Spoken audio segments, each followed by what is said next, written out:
Hi అండి. ఈరోజు వీడియోలో కారప్పొడి తయారు చేసి కారపు వంకాయ ఎలా చేయాలో చూద్దాం. ఇది చాలా టేస్టీగా ఉంటుంది. సాంబారు రసంలోకి సైడ్ డిష్గా బాగుంటుంది. మామూలుగా కూడా డైరెక్ట్గా తినవచ్చు. టేస్ట్ చాలా బాగుంటుంది. తప్పకుండా ట్రై చేయండి. స్టవ్ వెలిగించి ఒక ప్యాన్ పెట్టుకుని ప్యాన్ బాగా వేడెక్కినాక సిమ్లో పెట్టండి. ఒక స్పూన్ ఆయిల్ వేసుకుని కొన్ని ఎండు కొబ్బరి ముక్కలు వేసుకుని ఒకసారి కలుపుకోండి. ఇవి కొంచెం వేగినాక 2 స్పూన్ల శనగపప్పు, 2 స్పూన్ల మినప్పప్పు, నేను పొట్టు మినపప్పు వేసాను. మీరు మామూలు మినపప్పు కూడా వేసుకోవచ్చు. వేసుకున్నాక ఒకసారి కలుపుకోండి. ఇవి కొంచెం వేగినాక ఒక స్పూన్ ధనియాలు, చిన్న టీ స్పూన్తో జీలకర్ర వేసుకుని మళ్ళీ ఒకసారి కలుపుకుని వేయించుకోండి. ఇవి కొంచెం వేగినాక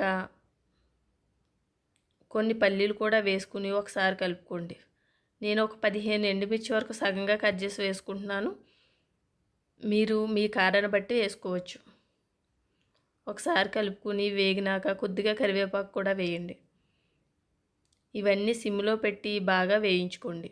లాస్ట్లో ఒక 6 ఎల్లుల్లిపాయ రేకులు పొట్టు తీసి వేసుకుని ఒకసారి కలుపుకుని స్టవ్ ఆఫ్ చేసేయండి. ఇవన్నీ చల్లారినాక మిక్సీ గిన్నెలోకి తీసుకుని కూరకు సరిపడా సాల్ట్ ఇక్కడే వేసి మూత పెట్టి మిక్సీ వేసుకోండి. మధ్య మధ్యలో స్పూన్తో తిప్పుతూ ఇలా మిక్సీ వేసుకోండి. మరీ స్మూత్గా వేసుకోవద్దు, ఇలా బరకగా ఉండాలి పొడి. ఇది పక్కన పెట్టుకోండి. ఒక గిన్నె తీసుకుని సగం వరకు వాటర్ తీసుకుని ఇందులో కొద్దిగా సాల్ట్ వేసుకోండి. 1/2 కిలో వంకాయలు తీసుకోండి. మీరు ఏ వంకాయలన్నా తీసుకోవచ్చు. వీటిని కాడలు కట్ చేసి గుత్తి వంకాయలా కట్ చేసుకోండి వీడియోలో చూపించిన విధంగా. ఇవన్నీ కట్ చేసుకున్నాక వాటర్లో వేసి బాగా కడిగేసుకోండి. ఒక ప్లేట్లోకి తీసుకోండి. స్టవ్ వెలిగించుకుని అదే ప్యాన్ పెట్టుకుని ప్యాన్ బాగా వేడెక్కినాక సిమ్లో పెట్టుకోండి. ఇందులో 4 స్పూన్లు ఆయిల్ వరకు వేసుకోండి. వేసుకున్నాక ముందుగా కట్ చేసి పెట్టుకున్న వంకాయలు ఇందులో వేసేసుకుని చిటికెడు సాల్ట్ వేసుకుని 1/2 స్పూన్ పసుపు వేసుకుని వంకాయలను మూత పెట్టి వేయించుకోండి. మధ్య మధ్యలో మూత తీసి కలుపుతూ ఉండండి వంకాయలు వేగే వరకు.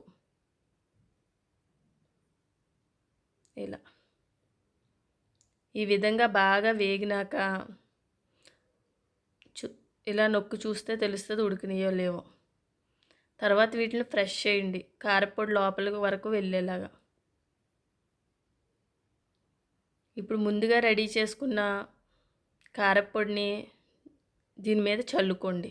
వంకాయలు పూర్తిగా వేగినాక మాత్రమే చేయండి. ఒకసారి కలుపుకోండి. ఇవి మూత పెట్టి ఒక 5 నిమిషాలు మగ్గించుకుంటే సరిపోతుంది. అంతేనండి, కారపు వంకాయ రెడీ అయ్యింది.